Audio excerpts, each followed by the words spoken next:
परिभवग्नमभीष्टदोहम् तीर्थास्पदं शिवविरञ्चिनुतं शरण्यं भृत्यार्तिहं प्रणतपाल भवाब्धिपोतं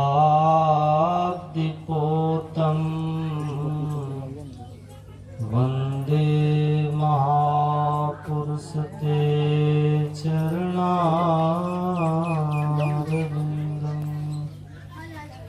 अखण्डानन्दबोधाय शिष्यसन्तापहारिणे सच्चिदानन्दरूपाय रामाय गुरुवे नमः। अखण्डमण्डलाकारं व्याप्तं येन चराचरं तत्पदं दर्शितं येन तस्मै श्रीगुरुवे नमः। नित्यशुद्धं निराभासं निराकारं निरञ्जनं नित्यबोधं चिदानन्दं गुरुं ब्रह्मं नमाम्यहम्। गुरु बिन ज्ञान न उपजे, गुरु बिन मिले न भेव, गुरु बिन संशय न मिटे। जय जय जय गुरुदेव। बोलिए प्रेम से श्री सद्गुरु महाराज की जय। हल्ला तुम कर रहा हो, बंद करो ये हल्ला, बहुत जोर जोर से बोलो। नाम हल्ला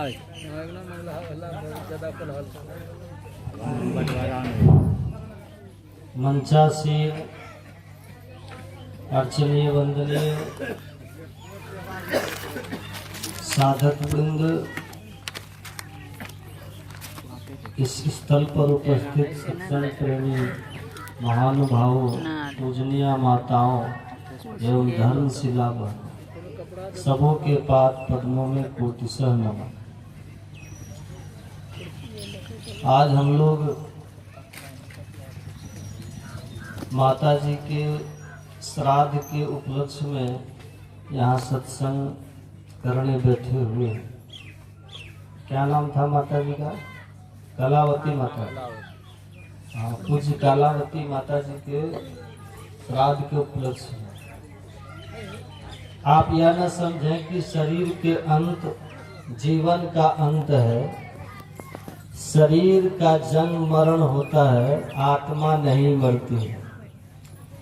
शरीर की मौत आत्मा की मृत्यु नहीं है, जीवन का अंत नहीं है, बल्कि जिसको हम मौत कहते हैं, मृत्यु कहते हैं, वो एक नए जीवन की शुरुआत है। और वो नया जीवन निर्भर करता है उस नए जीवन का, जो भी कुछ अच्छा बुरा होना है वो इस बात पर निर्भर करता है कि आप मनुष्य शरीर में रह करके कैसे कर्म किए। अगर आपके कर्म सही हुए, जही मार्ग श्रुति साधु लखावे, सदग्रंथ और संतों के बताए हुए मार्ग पर चलकर अगर आपने अपने जीवन को जिया है तो आपका आप निश्चित स्वर्ग और सदगति के अधिकारी हैं। और अगर आपके जीवन की दिशा संत महात्माओं और सदग्रंथों के अनुकूल नहीं है, जिसमें सत्संग, ध्यान, सदाचार, खान पान की पवित्रता, अगर ऐसा नहीं है तो दुनिया की कोई ताकत, कोई उपाय, कोई व्यवस्था आपको नरक और नीचे की जोनियों में जाने से बचा नहीं सकता। तो स्वर्गीय माता जी की जो जीवन की दिशा थी वो बिल्कुल वैसी ही दिशा थी जैसा सदग्रंथों में कहा गया है, संतों ने कहा है। सत्संग ध्यान में जीवन, ऐसे दिव्य जीवन को जी करके अपने शरीर की आयु पूरी करके वो गई है। कबीर साहब कहते हैं, साधु मुए क्या रोइए जो अपने घर जाए, रोइए साकट बापुरे जो हाटो हाट बिकाए। कबीर साहब कहते हैं, जो सत्पुरुष की तरह, सज्जन की तरह धार्मिक जीवन जिया हो, उसके मरने पर दुख नहीं मनाना चाहिए, क्योंकि वो तो अपने जीवन को अच्छे ढंग से जी करके, जीवन को सार्थक सदुपयोग करके वो गई है। और दुख उसके लिए मनाना चाहिए जो मनुष्य शरीर पा करके अपने जीवन को गलत राह पर, गलत उपायों में, गलत तरीके से जिया हो, अधर्म के मार्ग से जिया हो। ऐसे लोगों के मरने पर जरूर रोना चाहिए कि जहाँ से वो मोक्ष पा सकता था, वहां से, जहां से वो ईश्वर को पाकर के सो जाने ही जो देहु जाना है जानत तुम्हें तुम्हें हो जाए। जिस शरीर से वो ईश्वर बन सकता था, उसी शरीर को पा करके केवल संत महात्माओं के ज्ञान का अनादर करके अपने आप को 84 लाख कीट पतंग की जोनियों में लेके चला गया। तो इसीलिए वेद व्यास जी महाराज कहते हैं, जीवंत जीवन यस्य, ऐसा जीवन हो जिस जीवन में सगे संबंधियों की भी सेवा, अपनों की भी सेवा हुई हो। आप परलोक का यह जीवती सजीवती, मतलब परिवार की सेवा, सगे संबंधियों की सेवा करते हुए और जो अपने परलोक को सवार लिया, पाई ने जही परलोक सवारा, परलोक मोक्ष के मार्ग को पकड़ लिया, साधन के मार्ग पर चल रहा है, और ईश्वर की भक्ति और सेवा जिसके जीवन में रहा हो ना, तो उनके लिए दुखी नहीं मनाना चाहिए। वेद व्यास कहते हैं, जिसने परलोक संवारते हुए और सब परिवार समाज की सेवा करते हुए इस संसार को त्याग दी, समझ लीजिए उसने अपने जीवन को सार्थक कर लिया। ऐसे सार्थक जीवन जीने वालों के लिए संसार में भी कीर्ति होती है और परलोक भी उसका उत्तम बनता है। बार बार मनुष्य शरीर मिलता है और अंततः मोक्ष मिलता है। तो ये ध्यान भजन का संस्कार मुक्ति का संस्कार है, मोक्ष में ले जाने वाला संस्कार है। तो हम लोग ऐसे ही माता जी की श्राद्ध के उपलक्ष्य में यह सत्संग कर रहे हैं। अनुराग जी बता रहे थे कि बहुत अच्छी थी माता जी, बहुत ध्यान भजन सत्संग में रुचि था उनका।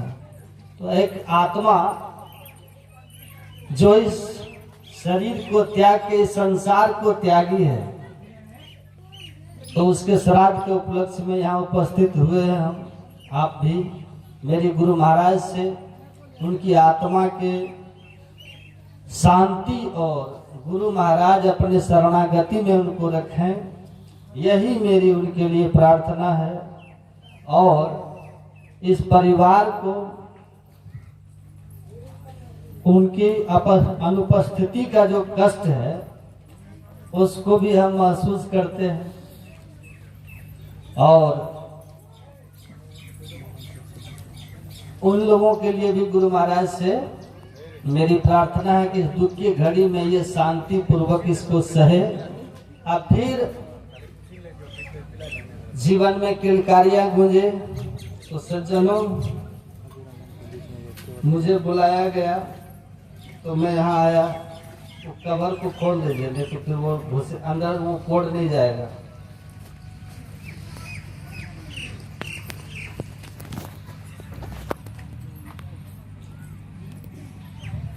बोलिए प्रेम से श्री सतगुरु महाराज की जय।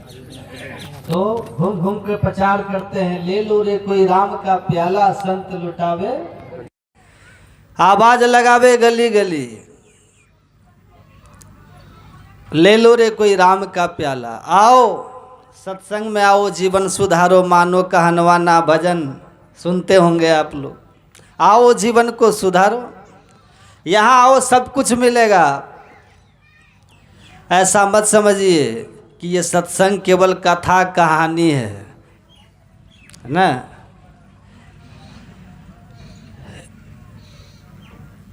एक सत्संगी कुप्पा घाट आश्रम में आए थे, कोई कार्यक्रम में पधारे थे, जयंती वगैरह में, भागलपुर। वो अपने ऑफिस के काम से आए थे तो कुप्पा घाट आश्रम आए, बहुत दिन के बाद आए वो। तो सदगुरु महाराज की जो समाधि है ना, वहाँ पर एक बाबा बैठे हुए थे, वहाँ 2-3 लड़के बैठ करके कुछ बातचीत कर रहे थे। तो वो सज्जन कहते हैं कि यहाँ पर आश्रम में हाथ उथ देखता है क्या कोई? और कहता है कि आप लोग देखते हैं? तो एक बाबा बोले क्या? बोला भविष्य देखते हो? बोले नहीं, भविष्य देखता नहीं है यहाँ कोई। ये आश्रम भविष्य देखने वाला स्थान नहीं है, यहाँ किसी का भविष्य नहीं बताया जाता इस आश्रम में, ये तो साधु महात्मा का स्थान है। तो कहा कि तो यहाँ भविष्य नहीं बतलाते हैं तो और क्या करते हैं आप लोग? तो वो बोले कि संत महात्मा भविष्य बताते नहीं हैं, भाग्य बताते नहीं, तुम्हारे भाग्य को बनाते हैं, भाग्य बना देते हैं। पलटू निखाल नसीब का संत देते हैं फेर, अपना दिल साचा नहीं ताते लागी देर। तो संत भाग्य बनाते हैं। तुम्हारे भाग्य में अगर ब्रह्मा ने कुछ लिख दिया गलत, तुम्हारे पूर्वकृत कर्मों के कारण कुछ बुरा लिख दिया, तो यही तो सदगुरु की महिमा है। काटों फंदा कर्म का जो कोई मेरा होए, आ उल्टी लिखूं तही भाल में मेट सके ना कोई। संत लोग कहते हैं तुम्हारे भाग में अगर कुछ लिखा हुआ है गलत, बुरा होना, तो याद रखना संत शरण जो जन पड़े सो जन उधरण हार, आ संत की निंदा नानका बहुरी बहुरी अवतार। तुम्हारे भाग्य का लिखा हुआ संत बदल देते हैं। आगम कहे न संत भड़ेरिया कहत है, संत न अवसद देत वैद्य यह करत है, झाड़ फूक ताबीज ओझा का काम है। अरे हाँ पलटू, संत संत क्या करते हैं? राम चरण रसलीन, संत तो राम चरण के रसलीन में क्या करते हैं? भाग्य को बदल देते हैं, किस्मत बदल देते हैं, भाग्य बदल देते हैं। लिखा नसीब का संत देते हैं फिर। संत भाग आपके बना देंगे। बहुतों के बन गए, बहुतों के बुरे कर्म के प्रभाव मिट गए हैं। बहुत लोग मिलते हैं। एक गांव में, उस गांव में सबसे अच्छा घर उनका था। तो उस घर की जो माताजी थी ना, वो कहती है कि हमको खाने का अभाव था, हम गांव में सबसे गरीब आदमी थे। 25 सालों के अंदर इस गांव के हम बाबा सबसे अमीर आदमी हैं। तो बाबा पूछे आप इतने गरीब थे, सबसे अमीर कैसे हो गए इतने जल्दी? तो बोली कि हम सत्संगी थे बाबा, हम कुमारी में ही अपने माँ बाप के यहीं सत्संग से जुड़ गए थे। यहाँ मेरी शादी हुई और उस सत्संग को लेकर के मैं आई, और सबसे पहले मैंने अपने सास को सत्संगी बनाया, फिर अपने ससुर को बनाया, और फिर पतिदेव को। 2-3 सालों के अंदर मेरे परिवार के लोग सत्संगी हो गए, ध्यान भजन सत्संग करने लगे।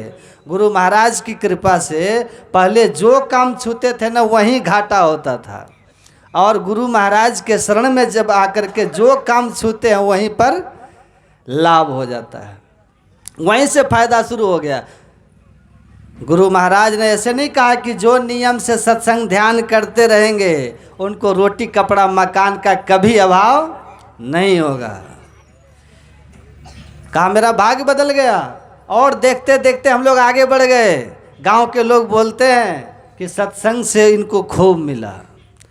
एक महात्मा है, गृहस्थ थे, अब वो महात्मा हो गए, सन्यासी, कटिहार में। उनको मैं जानता हूँ, कटिहार के हैं। छोटा सा चौक पर छोटी सी ज़मीन थी उनकी, 2-3 कट्ठा का चौक पर। तो वहाँ छोटा सा फूस का दुकान था, उसमें चॉकलेट टॉफ़ी ये सब बेचते थे। वो बड़ी दिक्कत थी उनको।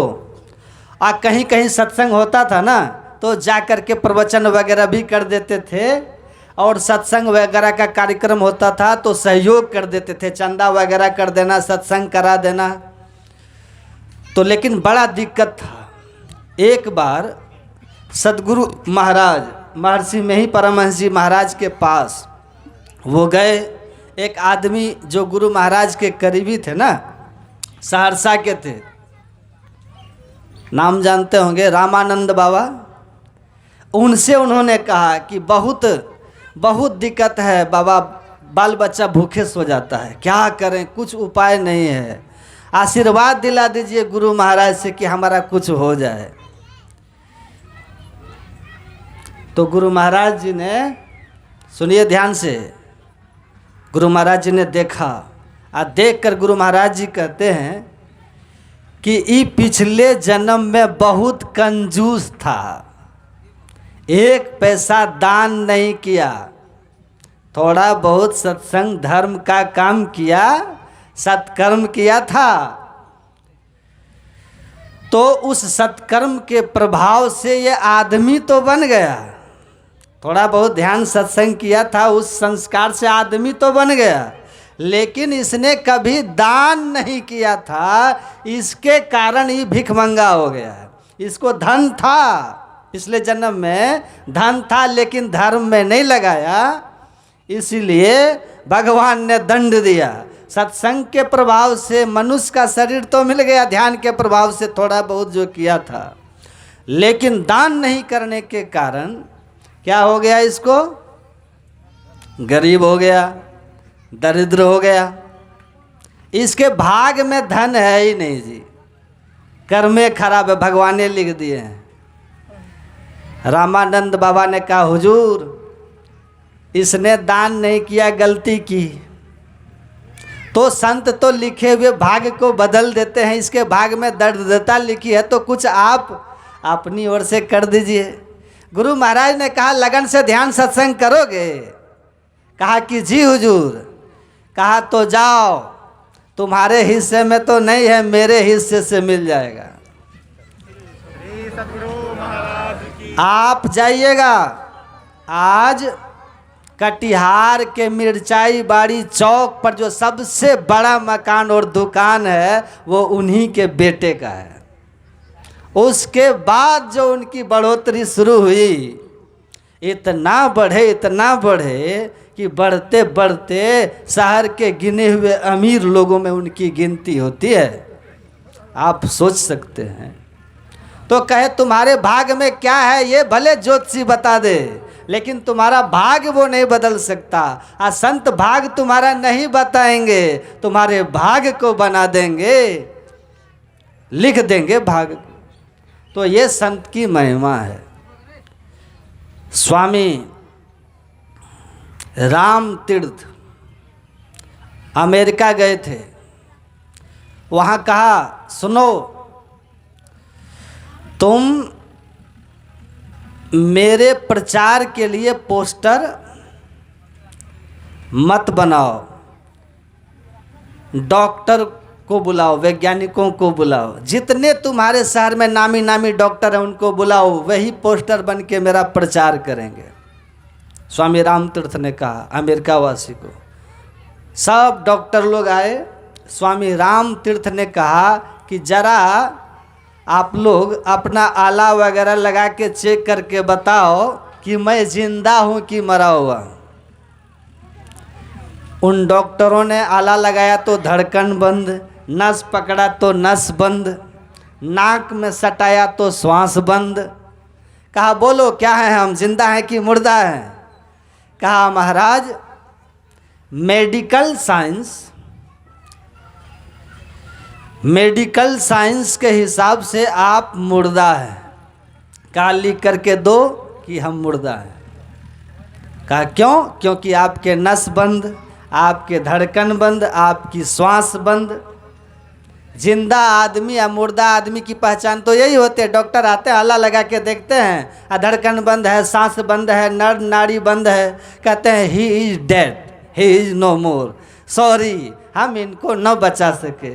तो उस हिसाब से तो आप नो मोर हैं, मुर्दा हैं, मरे हुए हैं, डेड हैं। लेकिन आप बोल रहे हैं तो हम कैसे कह दें, लिख दें कि आप मुर्दा हैं, आप तो जिंदा हैं। तो मेडिकल साइंस हमारा फेल है। तब स्वामी राम तीर्थ ने कहा कि ये भारत का योग विज्ञान है, ये वहाँ के योगियों के पास ध्यान से सामर्थ्य होता है कि नानक जीवतिया मरी रही है, ऐसा जोग कमाइए।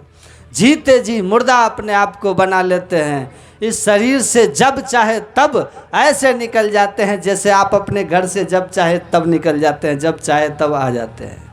बहुत उनका जस फैला अमेरिका में। अमेरिका में बड़ी कीर्ति हुई। स्वामी विवेकानंद के तुरंत बाद वे अमेरिका जो जा कर के एक दूसरा सन्यासी जो अमेरिका में भारतीय विज्ञान को, योग विद्या को वहाँ पर स्थापित किए। और देखिए वो ऐसे संत थे स्वामी राम तीर्थ, और वो कहते हैं कि बड़े बड़े यज्ञ जो आप लोग करते हो जिसमें जौ, घी, तेल आदि को आप स्वाहा स्वाहा करते हो, उससे जितना पुण्य होता है उससे कई गुना पुण्य तब होता है जब वही घी अन्न आप किसी भूखे के जठराग्नि में स्वाहा कर देते हो। मतलब किसी को खिला करके उसके पेट की जठराग्नि में शांति होती है, तो उससे कई गुना अधिक पुण्य होता है।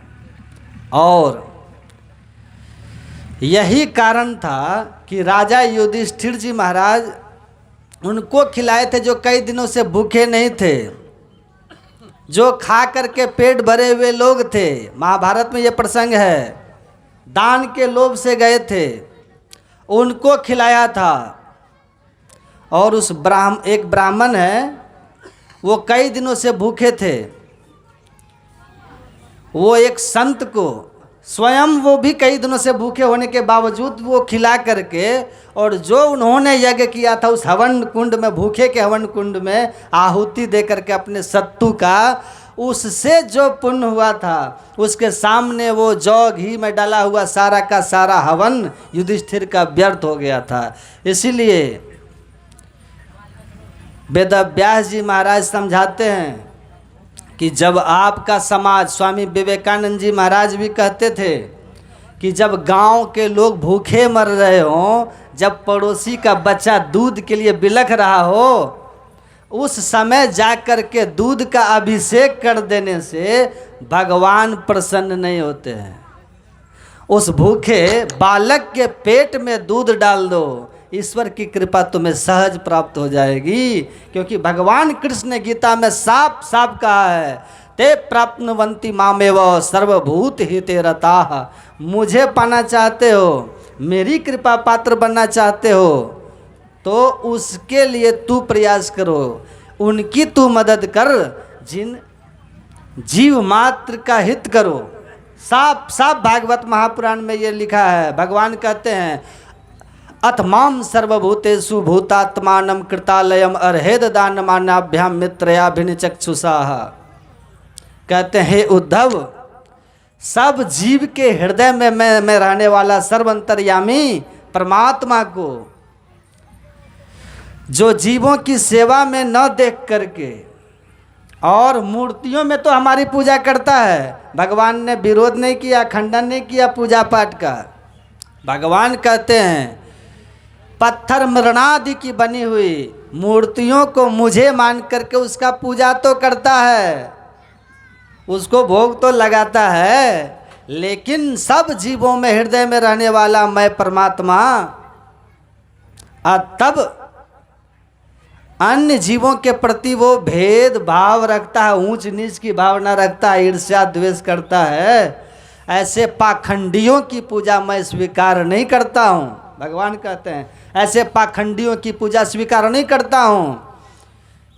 जो भेद भाव से रहित होकर के सब के अंदर रहने वाले मुझ परमात्मा का सच्चा पूजक वही है, जो जरूरतमंद को दान और गरीब अमीर जो भी हो सबका सम्मान, ठीक है। और साथ ही साथ अभिन्न चक्षुषा, एक समान भाव में रखता है, ऊंच नीच का भेद नहीं रखता है कि ये ऊंची जाति, ये नीची जाति, ये अमीर आदमी, ये गरीब आदमी। और इसीलिए किसी का आदर और किसी का अनादर जो नहीं करता है। ऐसे जो होते हैं उनकी सेवा, उनकी पूजा मैं स्वीकार करता हूँ, उनसे मैं प्रसन्न रहता हूँ। तो आप अपने धन का, सुनिए, बहुत अमीर है, 500 रुपया दे दिया सत्संग में, बहुत गरीब है 5 रुपया दे दिया, तो ऐसा मत समझिएगा कि वो बड़ा दानी हो गया, उसको ज़्यादा पुण्य हो गया, ठीक है। अपने आमदनी की तुलना में वो कितना दिया ये निर्भर करता है कि आपको कितना पुण्य हुआ, कितना पुण्य हुआ। तो पहली बात क्या है कि जीवन में आप लोग यज्ञ को समझिए। पहले ये ज्ञान यज्ञ में बैठे हैं आप लोग। भगवान कृष्ण कहते हैं श्रेयान द्रव्यमयाद यज्ञाज ज्ञान यज्ञ परम तपः। हे तपस्वी अर्जुन, ये ज्ञान यज्ञ है, सत्संग यज्ञ है, यह दुनिया के सारे द्रव्यमय यज्ञों से ये श्रेष्ठ है। इस यज्ञ में आपका एक एक क्षण अगर लग रहा है तन से, मन से, धन से, समय से, आप आकर के केवल बैठ कर के सत्संग कथा सुन रहे हैं, तो ये जीवन का सार्थक समय है, आपका सार्थक समय है आपका। पूरा पुण्य प्रकट भयो सत्संग के बीच में आय पड़ी, सौभाग्य जगे जब संत मिले वे शुभ दिन वही शुभ घड़ी। यही शुभ दिन है और यही शुभ घड़ी है जब आपको सत्संग मिल रहा है। का हनुमंत विपत्ति प्रभु सोई, आ जब तब सुमिरन भजन न होई। हनुमान जी कहते हैं जिस क्षण मैं भगवान आपके बारे में न सुनूं, आपका भजन ध्यान नहीं करूं, आपकी चर्चा न करूं, वो समझिए विपत्ति के क्षण है। और सुख के क्षण यही है प्रभु, सौभाग्य के क्षण यही है प्रभु, जब सत्संग के बीच में आय पड़ी। ये सौभाग्य जगह। गुरु महाराज कहते हैं मन विषयों ही में लागे, सत्संगति से हट्टी भागे, अब मौकों करो सब आगे। मेरा मन जो है संसार के सुख के पीछे भागता है, संसारिक चीज़ों में भागता है, मौकों सत्संग में नहीं लगता। मौकों करो सब आगे, आप मुझे सौभाग्यशाली बना दीजिए, आप भागा हूँ मैं। कैसे सौभाग्यशाली बनाइएगा? सत्संग में लगा दो, सत्संग में लगा दो। भगवान शिव क्या कहते हैं? बार बार बर मांगा हर्ष देहु श्री रंग, पद सरोज अनुपायनी भक्ति सदा सत्संग।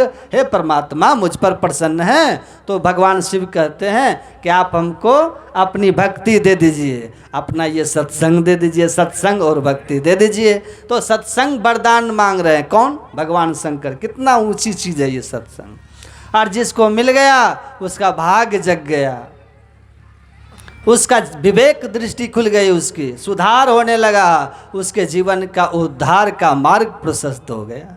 तो ये आप लोगों के जीवन के उत्तम क्षण है जब आप लोग यहाँ बैठे हैं। जितना समय बैठिएगा बड़े काम का होगा।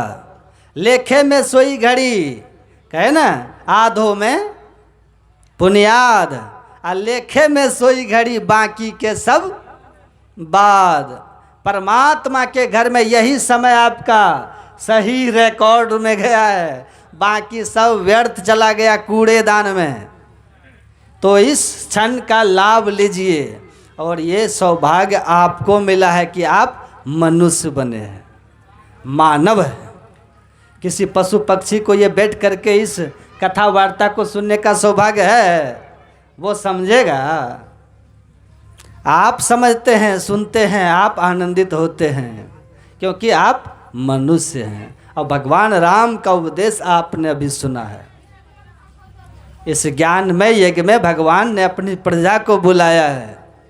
राजा बनने के बाद भगवान श्री राम ने अपनी प्रजा को बुलाया, इसी तरह बैठाया और बैठा करके हाथ जोड़ा भगवान ने,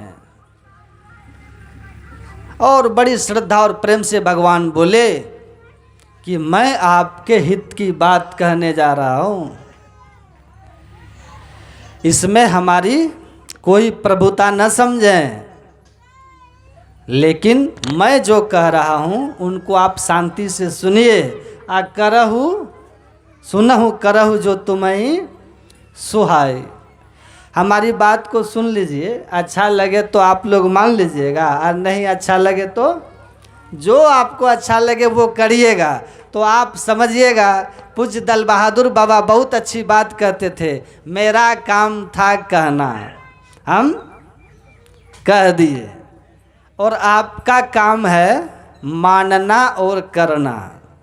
आप जाने, अगर हमारा कहा हुआ कीजिएगा तो तरिएगा, और नहीं तो मरिएगा, नहीं तो मरिएगा। क्यों? तो हमारा काम है कहना, हम कहेंगे। ले लो रे कोई राम का प्याला, आप ले लो तो आप अमर हो जाओ, और नहीं लो तो मेरी न मानो जमराज तो मनाएगा, तेरा किया डंडा मार के भुगताएगा। कहे गीतानंद फिरेगा तू रोता, लाख 84 में लगाएगा गोता, और फिर जन्मना और मरना पड़ेगा, रेमन मुसाफिर निकलना पड़ेगा। याद रखिए, आएगी नोटिस जमानत न होगी, अगर तेरे पल्ले अमानत न होगी। जब तुम किनके अदालत चढ़ोगे, पूछेगा साहब तो क्या तुम कहोगे? कुछ है ही नहीं।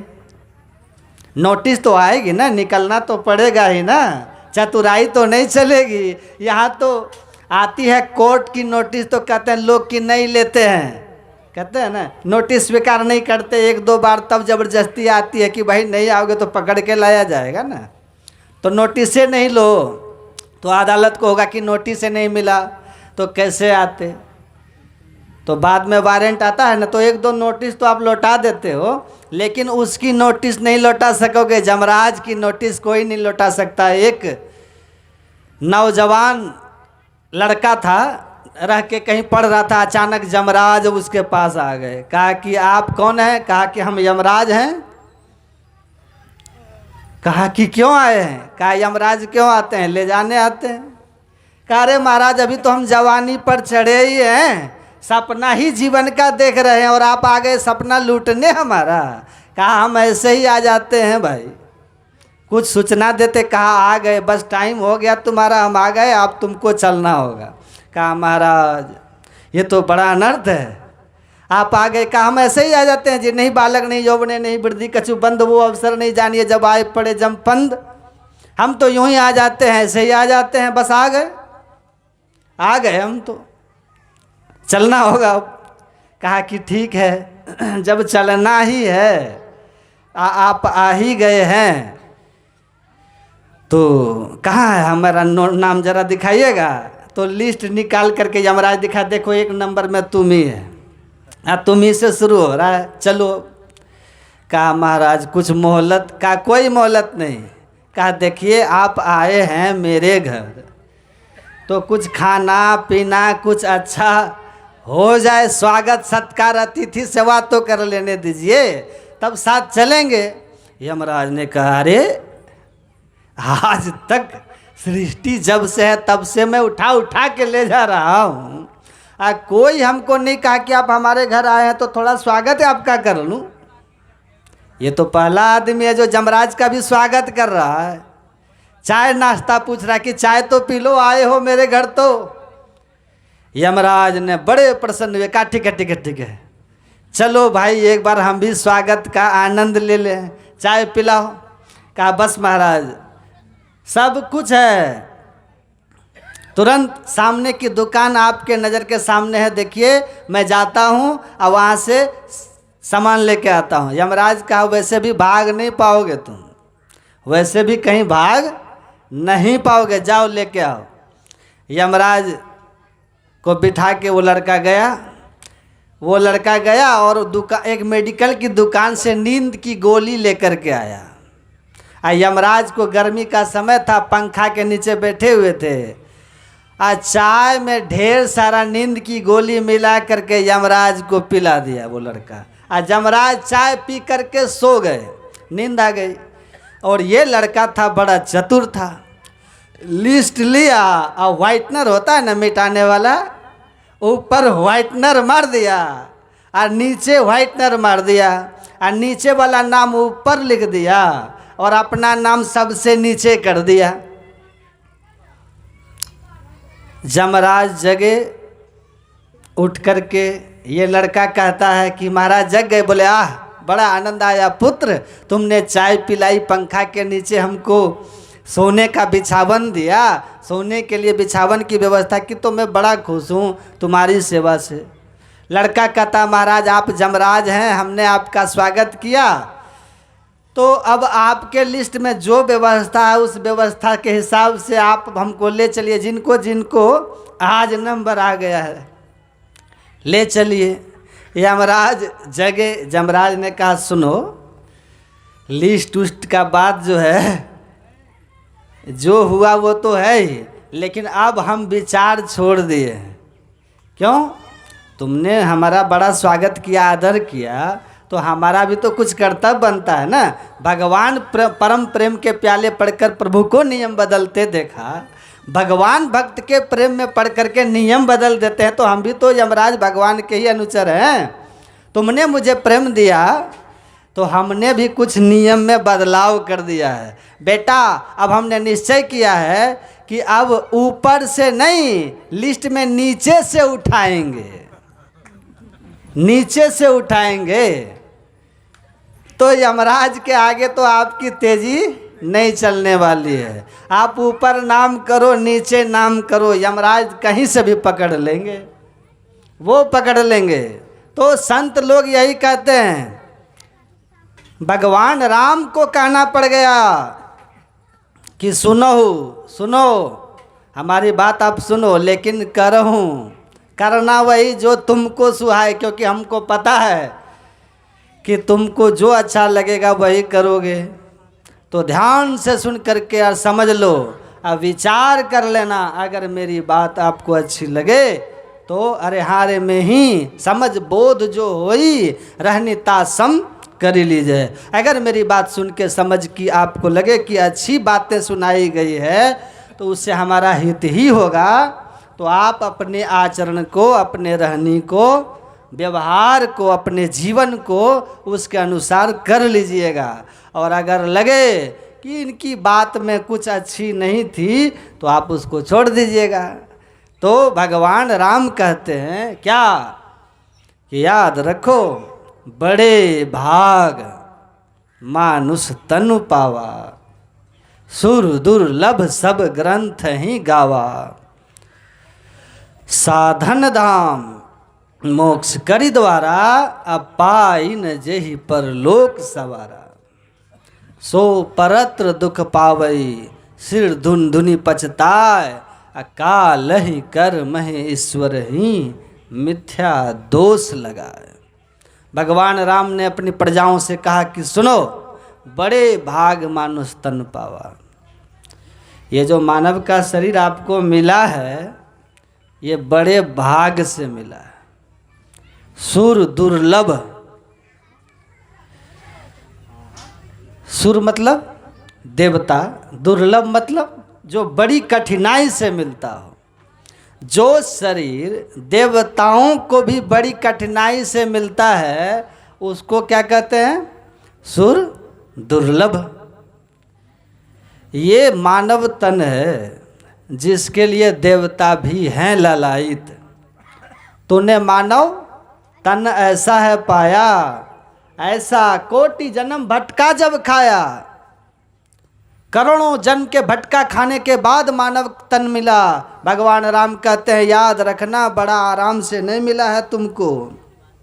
आकर 4,84,00,000 जोनि भ्रमत यह जीव अविनाशी, फिरत सदा माया कर प्रेरा, काल कर्म स्वभाव गुण घेरा, कब हुक करी करुणा नर देहि, देत ईस बिनु हेतु सने। आपने मनुष्य शरीर पाया है, आप कौन है?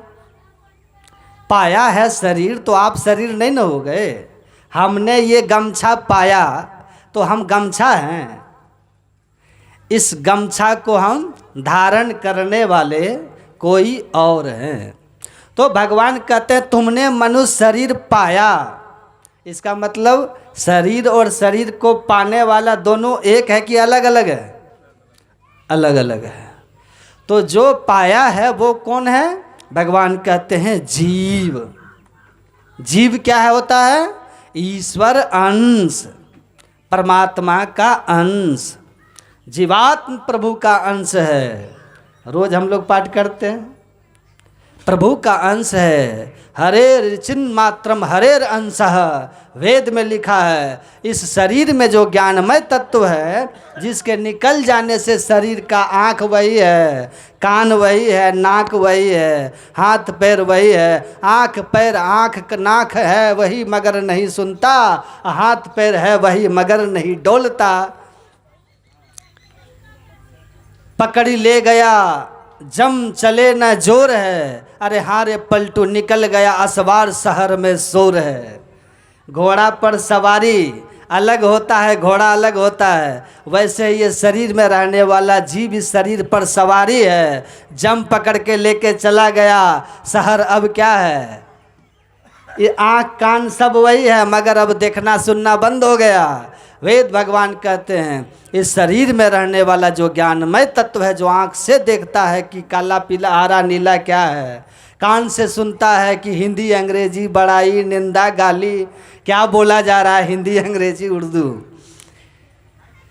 कौन सुनने वाला जो है? कान से शब्द को सुनने वाला, आँख से देखने वाला, नाक से सूंघने वाला कि सुगंध है कि दुर्गंध है, जिह्वा से खट्टा मीठा तीता हरारा चरपरा का स्वाद लेने वाला, त्वचा से ठंडा गर्म अनुभव करने वाला जो था वो निकल गया।